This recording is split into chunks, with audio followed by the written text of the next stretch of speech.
কাদরিয়া মাদ্রাসা ঢাকার মধ্যে, শুধু কাদরিয়া তৈবা মাদ্রাসা এটা একটা প্রতিষ্ঠান না, শুধু এটা যদি ঢাকার মধ্যে না হতো, ঢাকার মধ্যে আহলে সুন্নাত ওয়াল জামাত শব্দটা উচ্চারণ করা আমাদের জন্য প্রায় অসম্ভব হয়ে যেত।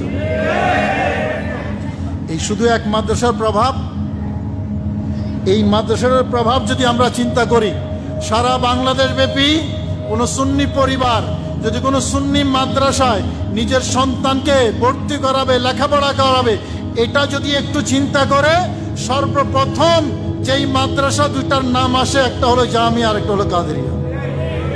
কথা ঠিক কিনা ভাইরা আমার? এটা হলো প্রভাব।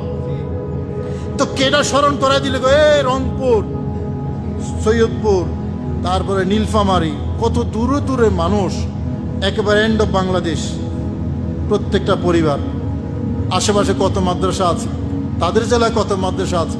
তো কাদেরিয়ার কথা স্মরণ করাই দিল কে? নিশ্চয়ই কেউ না কেউ স্মরণ করাই দিছে। এটা হলো প্রভাব, এটার নাম হলো প্রভাব। এত মাদ্রাসা তার জেলায়, তারপরেও এই মাদ্রাসার নাম কে স্মরণ করাই দিল? ওই যে হুজুর কেবলা রহমতুল্লাহ আলাইহির তাজদীদি কাজ, যেটা সংস্কার, যেটা এটা এত বেশি প্রভাব বিস্তার করেছে বাংলাদেশে।